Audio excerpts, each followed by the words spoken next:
Babafururu erereo, owo kanyenye leibo, eleri fumbati wasao, eibo rere bati wao, enuwa ye iagwao, eiaqueloro.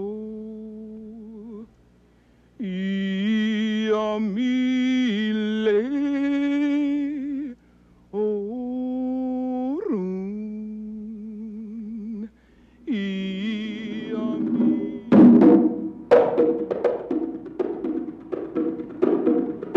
Distances separate bodies, not people.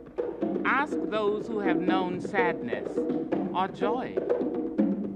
The bone of feeling is pried open by a song.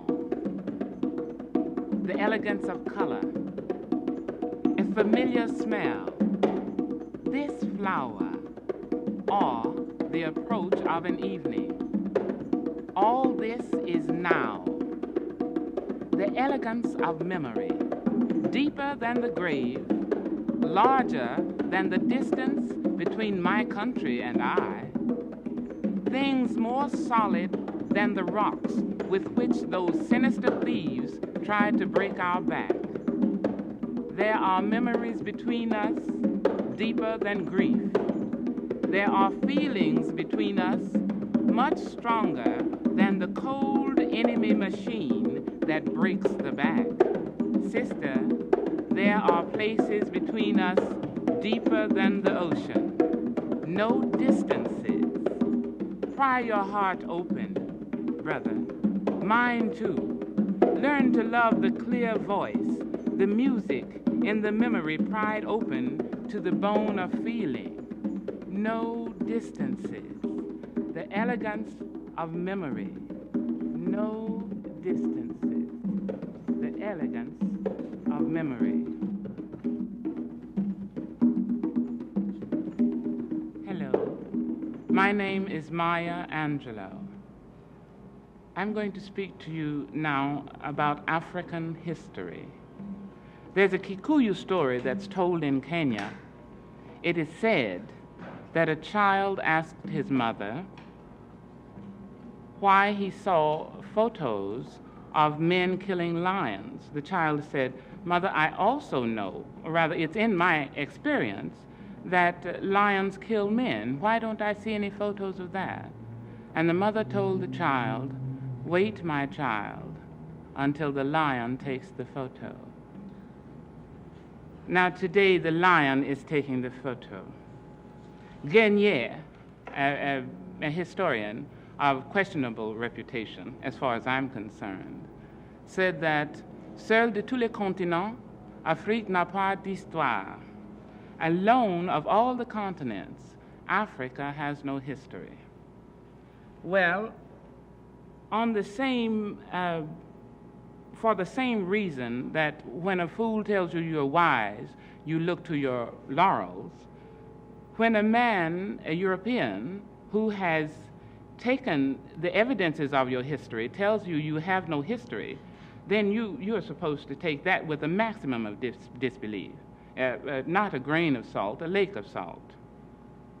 The pharaonic tombs, the results of the archaeological diggings in Africa tell us that great civilizations lasted, had their day in the sun, and moved on, and finally became victim to external greed, internal neglect, and time. Every black American should own a map of Africa. I would suggest that every person who would like to consider himself or herself knowledgeable should own a map of Africa. This map is the modern one. This has all the new countries. But if we look at this same physical layout without the boundaries and consider that until about 10 years ago, many of these lines were not here. Now, about 1,000 years ago, In the country of Mali, there was a city, Timbuktu. Timbuktu is still there.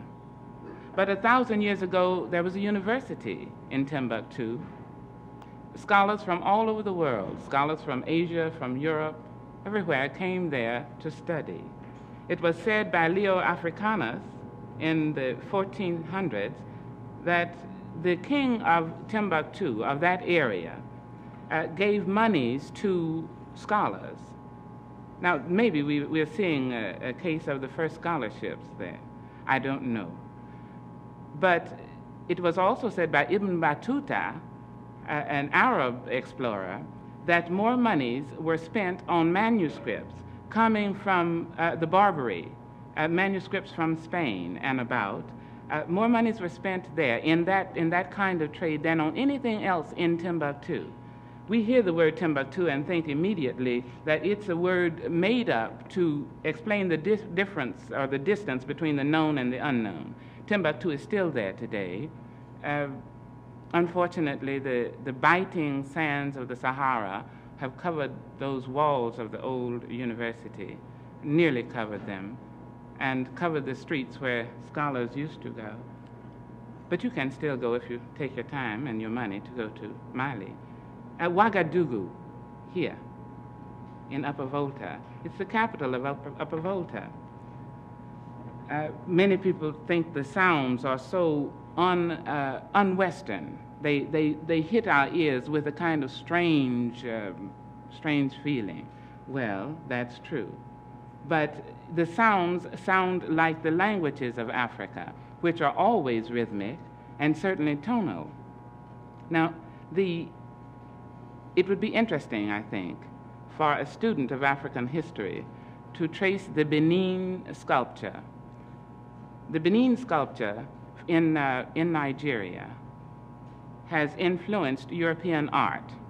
Modigliani, Braque, Picasso have admitted, I don't mean to imply that they had to admit, but they have said, in fact, that their art, that the new art that they devised in the early 1900s was influenced by the Benin and the Yoruba sculpture. The Yoruba are also in Nigeria. We went to the Lowe Museum the other day and talked with Dr. Bascom there, who is a professor there at the University of California. We saw some beautiful Yoruba pieces. This is a representation of a page or a messenger of the King of Oyo, the Alafin of Oyo. These messengers served as attendants in the palace running messages, and they were also stationed in the outlying cities in the kingdom where they collected taxes and did other things to see that the Alafin's interests were represented. The headdress is particularly interesting. There is a braided top knot at the top, and you will notice that half of the head has been shaved, and the other half is not. This was done, each half was shaved alternately every 4th day, and if you read in the early explorers of the 17th and 18th century, particularly in the neighborhood of Dahomey, you will find them speaking of the half-heads. Yes. And this is what they were speaking about. Oh. Now, how old would you say that piece is? I would guess perhaps 50 years. It's very hard to tell with wood, best because of termites. If we could pick this up, I could show you the back has been eaten away with termites, and several of the pieces have been termite infested. Anything that isn't taken good care of will disappear in a year or two. Of course, of course. Now, may I ask you one last thing? The dress, the tunic, looks very European. It's a very typical Yoruba tunic. And I might say now that all of the pieces we're going to be seeing today are from the Yoruba, who live in southwestern Nigeria and in the eastern part of Dahomey. The facial marks which you see on the face are typical of the Yoruba, and one of the things by which it's often possible to recognize their carvings. But these, the tunic is a short type of gown which has kind of gone out of style in recent years. They tend to wear longer gowns today. This figure holding a bowl What does it signify? Well, this is a container that is used for the 16 palm nuts that are used by the diviners, the Babalao, Yoruba, most important type of diviners in what is known as the Ifa divination.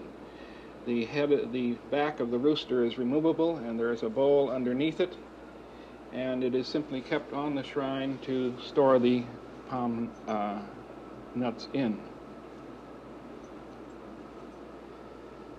Now, what do the figures holding up the bowl and, in fact, holding the person? These are simply the attendants of the main woman there, the main worshiper, and it shows one of the distinctive features of Yoruba art style and the style of many other African peoples, that is the giving of emphasis to the major figures, in this case the woman and the cock, by reducing the size of the subordinate figures. In this case, the artist has not even bothered to finish carving the subordinate figures carefully, but you can see that he has devoted a great deal of attention to the face of the woman and to the decorations on the back and on the body of the rooster. And to her headdress. Yes, to her headdress. I see a similarity in that headdress and some of the fawn headdresses. Yes, well, the fawn and the Yoruba were, of course, neighbors, very much influence from one to another. In fact, this whole divination cult, Ifa, has spread from Yoruba to the Dahomey, and it's known in fawn as Fa, whereas in Yoruba it's Ifa. I see.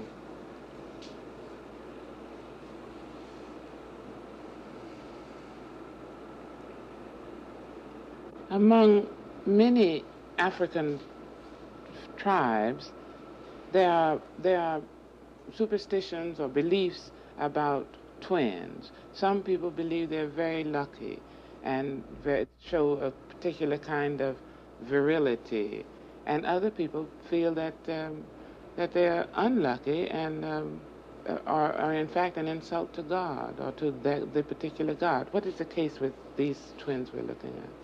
Well, the Yoruba belief is mainly that twins are very dangerous. In fact, they felt that first of all, that the mother could not suckle, one mother could not suckle two twins at once.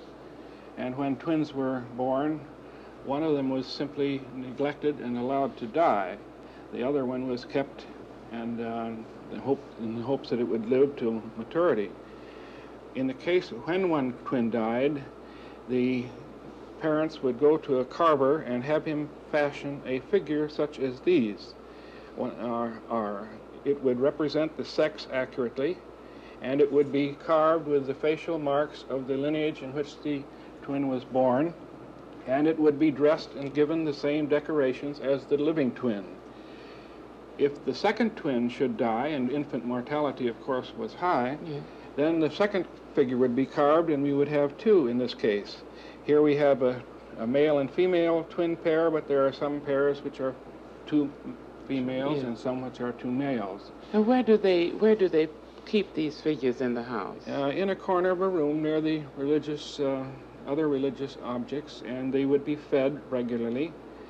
And I think this is something we should talk about a minute. How statues or pieces of important works of art are fed. Often with the blood of a chicken or other sacrificial animal, but also with cooked foods of various types. Each of the Yoruba gods had certain sacrifices that it was specially fond of, and there were things which the twins were fond of too.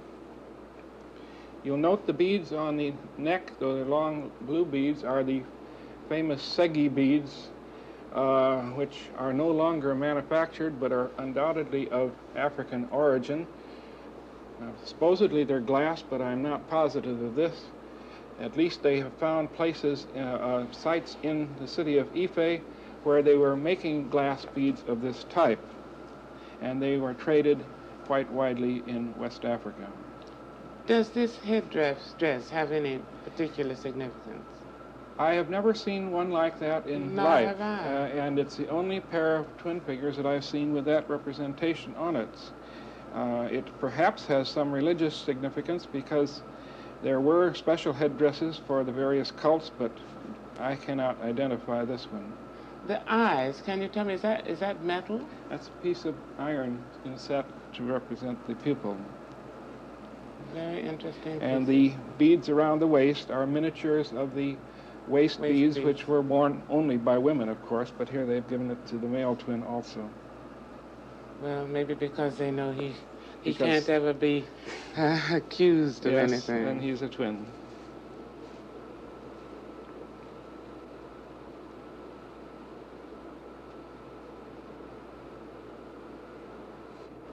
This is a Gelede mask from a Yoruba town in Dahomey. The Gelede is a cult which propitiates witches. And here we see the mask itself represents the head of a woman with her cloth head tie, and above it is a man with his axe climbing a palm tree, either to collect palm nuts or to tap palm wine. This top part of the mask is removable and is fastened in with a wooden peg, and this is not the complete mask yet either, because in each of these holes here a palm frond was cut and set in so that the whole mask stood up another 4 or 5 feet taller when it was worn.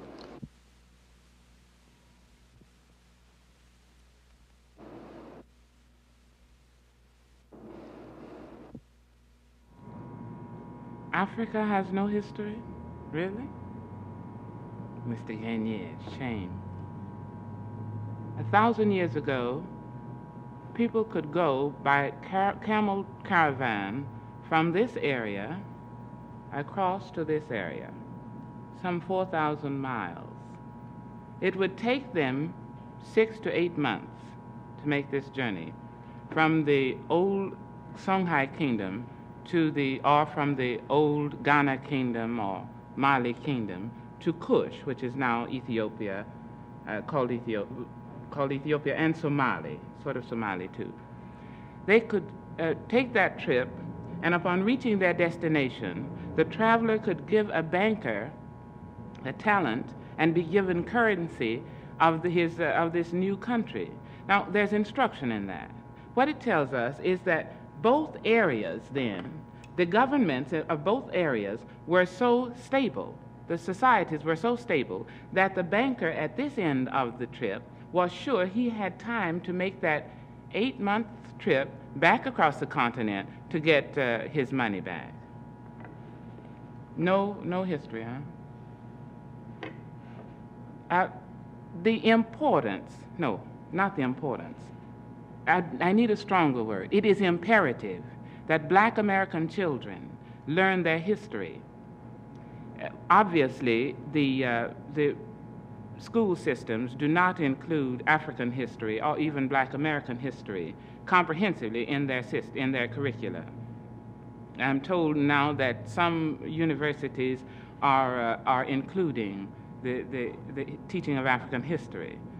However, if we're being taught history in the higher education on the higher educational level, what good does that do for the dropout? And this is the person we're seriously talking about influencing. And the pre-dropout. All over the states now, there are new little groups giving classes in African history. And it reminds me of the small Jewish schools or the Chinese, the Oriental schools, where children go to high school or go to proper school, public school, in the day, and either later in the afternoon or on Saturdays they go to a school where they can learn their own history. If a child, a Black child particularly, does not totally believe that Black is beautiful, he's not going to believe that white is beautiful. That follows. It is logical. One hand washes the other. Before I can concern myself seriously with the history of Robinson Crusoe, the legends, the fiction, the myths, the facts of Christopher Columbus, and so I really must be concerned about myself. Charity and every other thing that's good starts at home. We went to the Negro Historical Society in San Francisco and watched the people teach very, very small children from 2 years to well, to 18, something about their past, so that they could realize they had a future. When they moved away, there was a cooler climate around. They weren't so close to the equator. And so by eating different fruits and getting in a cooler climate, well, their color changed. That's right, but we were all black at first. Pamela, what were you going to say? Well, I guess because since they moved further and it was cooler, different things grew and they ate different things, and some of these things had more melanin or whatever, melanin and carotene. Well, different fruits had more melanin and others had more carotene. And I think that if all of these people were, I don't think all of them moved in one direction. They went, and like maybe different tribes went this way, others moved out because maybe someone took their land or something, another tribe, they had a fight or something, and they had to move to other lands.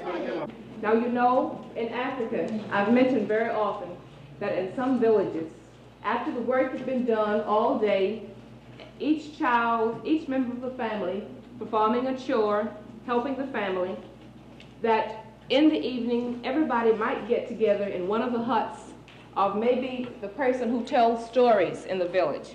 This is the way in Africa that the history of the people is transmitted from one generation to the other. Sometimes in a village, there's a man called the talkie-talk man. And you remember we've talked about how the talkie-talk man might sit down at the end of the day, as I've said, after all the work has been done, and will listen to stories. He will tell stories to the people in the village. Sometimes he might tell stories, and he might have a drum, and he might play on this drum, and the people will sit and listen. Also, with little babies, this is a way that education starts with children in Africa. I read a book recently by Jomo Kenyatta called Facing Mount Kenya, and in that book, he tells how in America now, we begin our education, maybe your mother might read nursery rhymes to you when you're a little baby, or your mother might sing a lullaby to you. But in Africa now, when the baby is very tiny, the mother sings to this baby songs about the history of the people of Africa. The mother can tell the child all about what happened to the child, about what happened to his grandparents and his great-grandparents many, many years ago through the songs that she sings. So that by the time the child gets to be about 3 or 4 years old, he knows the history of his people. And then when this child grows up, he in turn tells this history to his children. Let's see now what else we can talk about from Africa that we might know. Did you know where iron came from? Africa. That's right, iron came from Africa. Can you think of, Africa is rich in many minerals. There are many minerals and things found under the ground in Africa. Can you tell me some of the other things that come from Africa? Carrie? Diamonds. That's right, diamonds are in Africa. Does anyone know where the diamonds are found in Africa? That's right, gold is in Africa. Where do you think the diamonds are found most of all in Africa? Carrie? In Africa. That's right, they're found in Africa. Where in Africa do you think they're found? Do you know what part of Africa? What? They dig under the mountain. That's right, they dig down in the ground and they get the diamonds. Now, what else is found in Africa that someone can tell me about? Yes? Silver? I suppose there's a little bit of silver found in Africa too. Yes, Pamela? That's right, gold is, that's right, there's gold in Africa. Do you know there's something that we drink in the morning that comes from Africa? Something else we drink in Africa that tastes real good. What do you think it might be? That's right, it's a bean. And from this bean, something is made of powder, brown. Yes? Coffee beans, and also cocoa beans. There was a very famous Greek historian named Herodotus in the 5th century who spoke about the Egyptians. Hi, how are you today? And did you know that Herodotus referred to these Egyptians as being black? Woolly hair is beautiful. All kinds of hair is beautiful. We've said this before. Straight hair is beautiful. Kinky hair is beautiful. Kinky hair is pretty. That's beautiful kinky hair, too. I think it's lovely. I got kinky hair. Cool? What kind of hair did you say? Yeah. Cool. Well, I think it's very pretty. The history of Africa has been written for the most part in European languages. except for the Vai people of Liberia, the Ethiopians who developed the Amharic script, and the Arabs. The only history we find is European history. Of course, the Meroe and the Kush societies had their scripts, but they haven't been deciphered yet. The languages of Africa would make a glorious study for any serious student. There's a language in South Africa that is spoken by the Xhosa people. Miriam Makeba has made it quite popular in the States. It's called the click language. It's Xhosa. The language has 3 sounds that are not tonal. That is to say, don't come from the vocal box. The X, which is lateral, it's the Q, which is palatal, and the C, which is labial. There's a language in Senegal called Tukuluri, and it's just a plain language, except that there is in it the sweet language, le langue du. And in the langue du, you speak to royalty or to family by prefixing every sentence with mm-hmm. So you say, mm-hmm, adiaye, mm-hmm. Now, obviously, that tells us it would be difficult to have an argument with a person if you had to say mm-hmm in front of everything and mm-hmm after. In Ethiopia, one of the languages that is not used very much, it's an archaic language. The Bible is written in it. It's called Giz. That's spelled G-E', E-Z, Giz. And I'm going to sing you a song in Giz now. I'd better tell you what the song says first.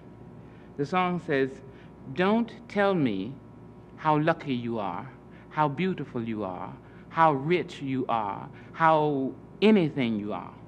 Don't brag to me about yourself. If you do, you will make me take you to the edge of the world and show you where people much better off than you have willingly jumped overboard. And don't think that the earth holds you on top of her because she loves you. The earth is minding her business. She's spinning. And if she stops spinning, ever, once, for a second, you'll slip right off the side, Jim.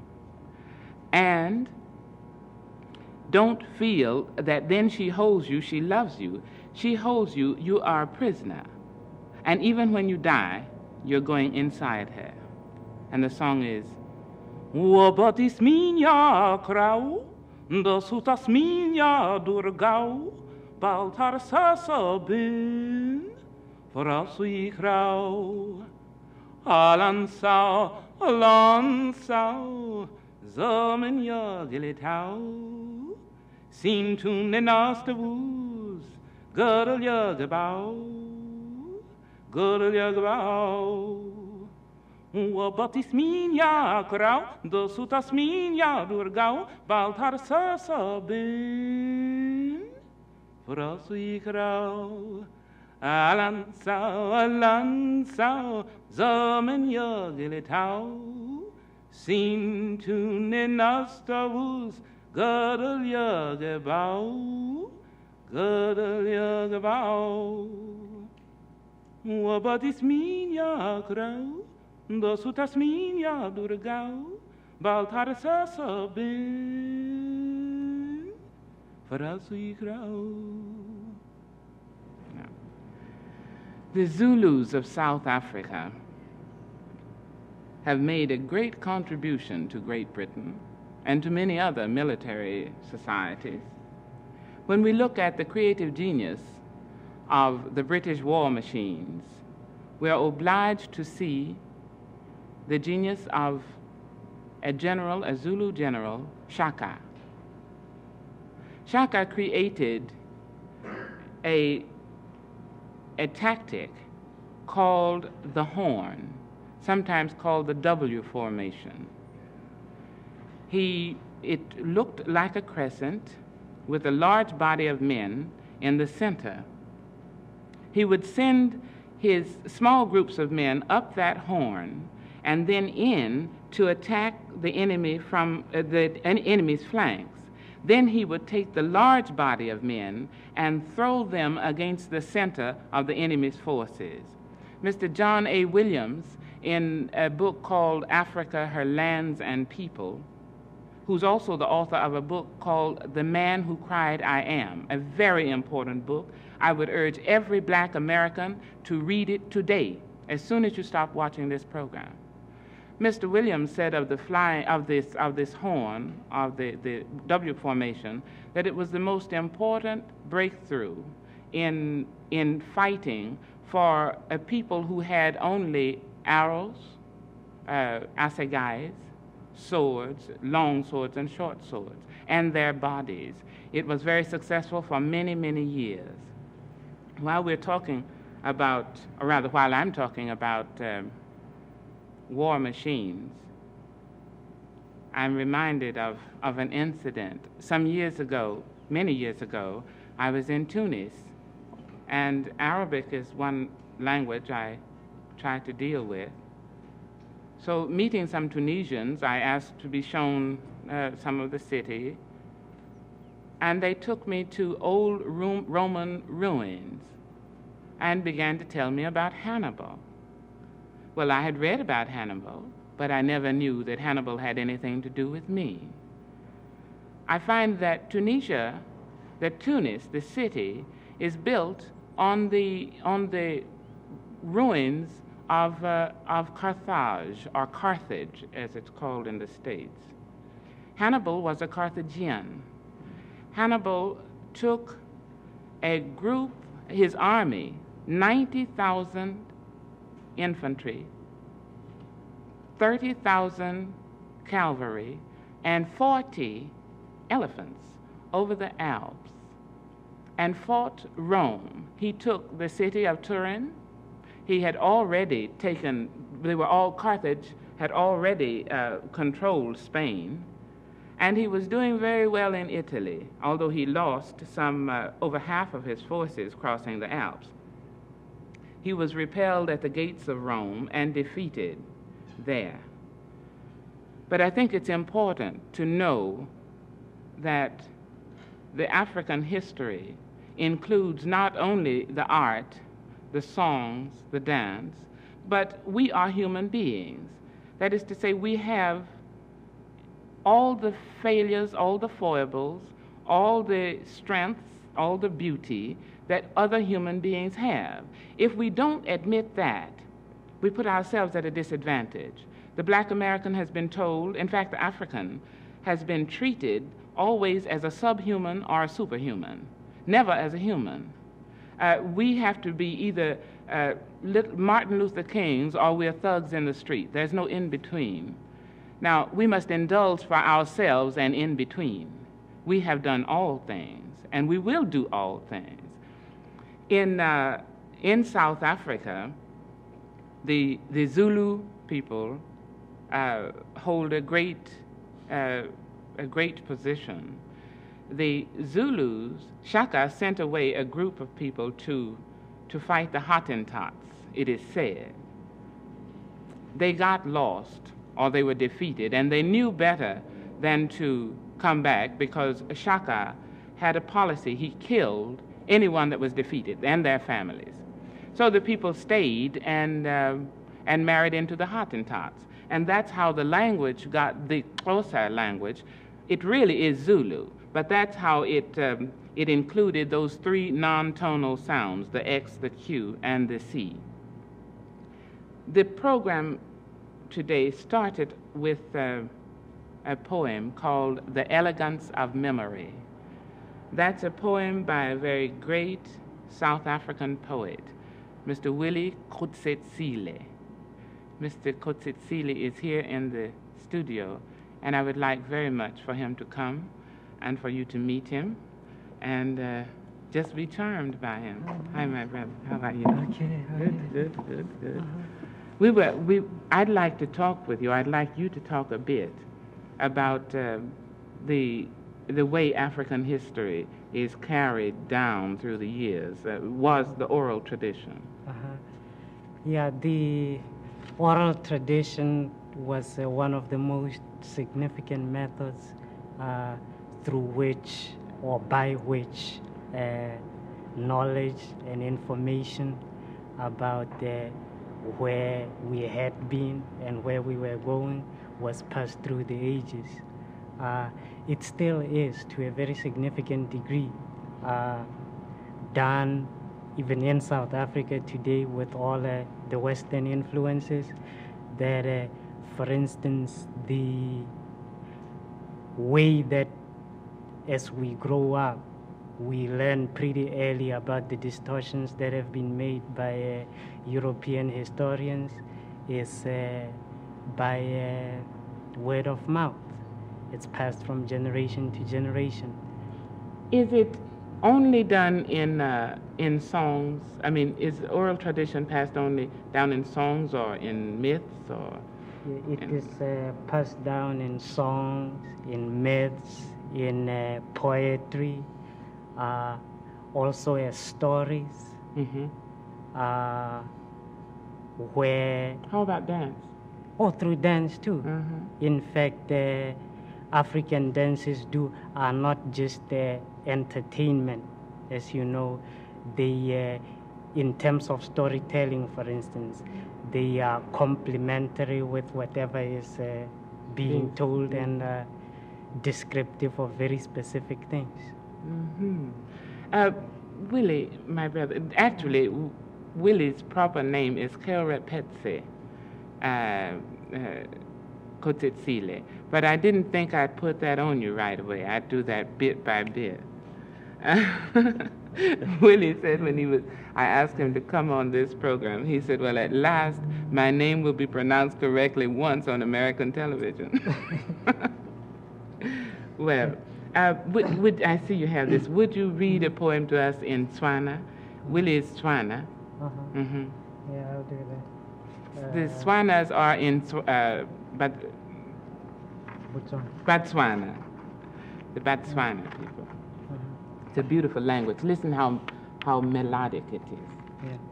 I'll read the poem in Tswana and then read the translation too. Yaga Melba. The poem is dedicated to my wife, Melba. Moso o tshega mo leitlhong la gago jaaka motsotso o ditlhong o gapilwe ke motshegare o sa feleng. Mme go tloga maabaneng ke tlhaga ke sa tswala sepe jaaka temane ya temane. Ke tletse jaaka Limpopo morago ga pula ke bina dithatego tsa gago tse dintsintsi. I kind of wanted to dance. Yeah. For Melba. Morning smiles in your eye like a coy moment captured by an eternal noon. And from yesterdays I emerge naked like a Kimberley diamond, full like Limpopo after rain, singing your unnumbered charms. Oh, that's beautiful, Willie. Thank Melba you. must be pleased with you. Yeah, I guess she is. See, I just want to say one more thing. Willie, as a poet, is a fine poet. As a person reading his poetry, well, I think of Ossie Davis. When the late, there was a memorial for the late Langston Hughes in June of last year, and we all went because all of us worship Langston Hughes. That is to say, black writers have a great respect for him. And Ossie was a particular friend of Langston's, so he got up at the memorial and said he was a member of an organization of two people. His wife and himself were the members of the organization, which was anti-Langston Hughes ever reading his own poetry. Because one thing, he's not dramatic when he reads it. He doesn't read it with that heavy feeling that an actor can give to the reading. He just sort of reads it, and he reads it free. So Ossie Davis said, well, that he must admit he was a member of that organization. I think I'm going to be a member of the organization that is anti-Willie Kgositsile reading his own poetry. Thank you, my brother. Thank you. Go well. See. Go Konebra. Wow, that was nice. I'm going to tell you a story. Soft, pretty story. A mouse was running through the forest once. He was feeling very good, jumping up and down, having a nice time, and he ran over the foot of a lion. The lion was sleeping. So the lion just opened his mouth like that and his paws like that and went and almost had the poor mouse in his mouth when the mouse begged so pitifully to please be let free. The lion said, well, all right, scram. A few weeks later, the lion was caught in a trap, a hunter's trap, and the mouse was running through the bush, still feeling good, and he heard this noise, this great roar of pain. So he turned around and went and found the lion all trapped in ropes. So he just nibbled at the ropes. It took him all day and all night, but he freed the lion. There's a moral to the story. The moral is that one good turn deserves another. That story was written by Aesop, an Aesop fable. Aesop was a slave. He was born in Phrygia, or in Ethiopia, and sold to Iadman in Europe. He became so famous for his folk tales, for his fables, that he was freed. And it is said that he died in Delphos, getting counsel from the oracle, I suppose, of Delphos, and that he was thrown off a precipice. It's important that black children know that Aesop was a black man, because they can then know something about Anansi and Brer Rabbit stories and see how there's a connection between the two. Now there's that game that I'm going to join that's going on over here. It's a children's game. What can you do, Punchinella, Punchinella? What can you do, Punchinella, little girl? What can you do, Punchinella, Punchinella? What can you do, Punchinella, little girl? I can do that too, Punchinella, Punchinella. Do that too, Punchinella, little girl. Now choose your love, Punchinella, Punchinella. Choose your love, Punchinella, little girl. Look who's here, Punchinella, Punchinella. Look who's here, Punchinella, little boy. Now what can you do, Punchinella, Punchinella? What can you do, Punchinella, little boy? I can do that too, Punchinella, Punchinella. I can do that too, Punchinella, little boy. Now choose your love, Punchinella, Punchinella. Choose your love, Punchinella, little boy. Now look who's here, Punchinella, Punchinella. Look who's here, Punchinella, little girl. Now what can you do, Punchinella, Punchinella? What can you do, Punchinella, little girl? Hey. I can do that too, Punchinella, Punchinella. Do that too, Punchinella, little girl. Now choose your love, Punchinella, Punchinella. Choose your love, Punchinella, little girl. Now look who's here, Punchinella, Punchinella. Look who's here, Punchinella, little boy. What can you say?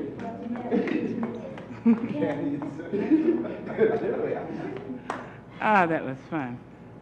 That's one of the ways Black Americans have of learning rhythm and melody from the games, of course. There's a poem called Harlem Hopscotch.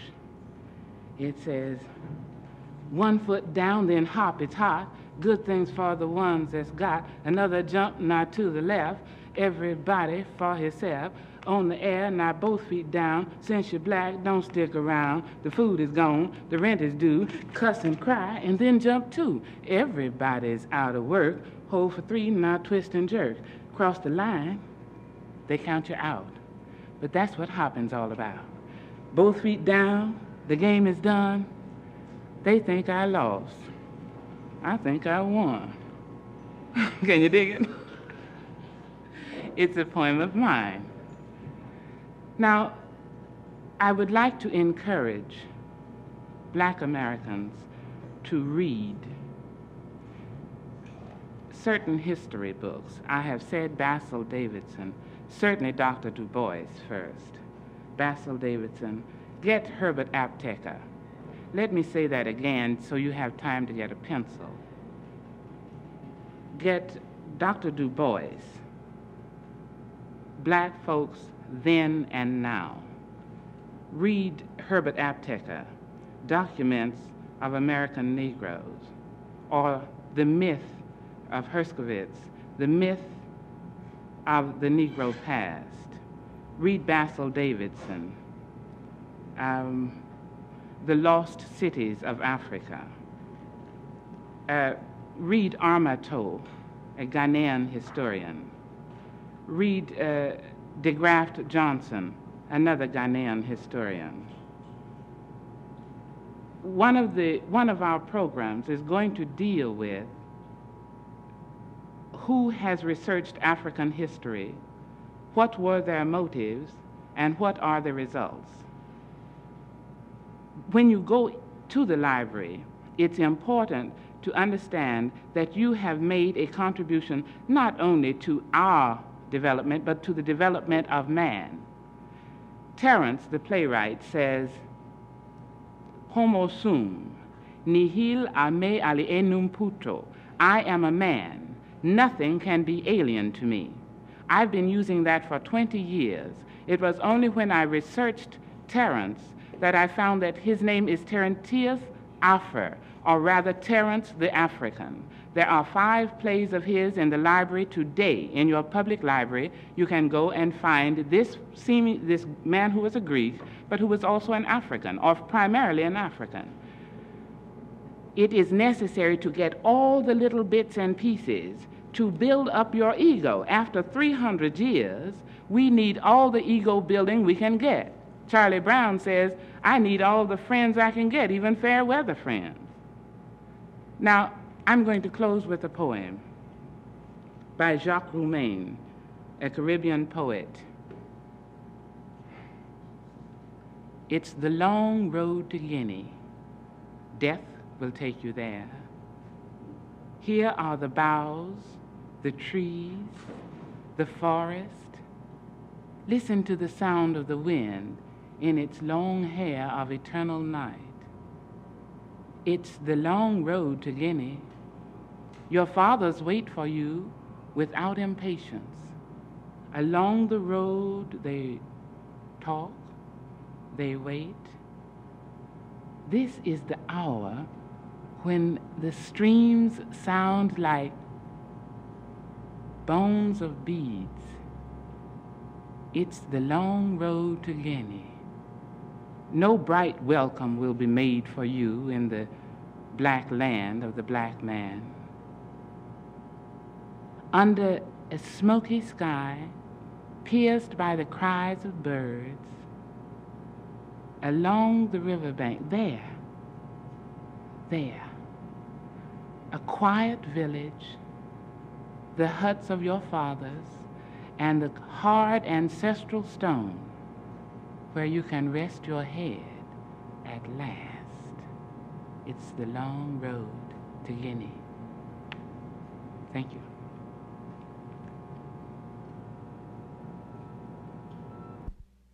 Babafururu erereo, uwo kanyenye eleibo, eleri fumbati wasao, eibo rere bati wao, enuwa ye iagwao, eiaqueloro. Iamile, orun, iamile, orun,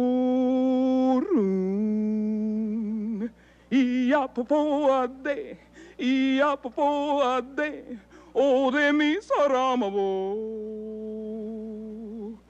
iamile,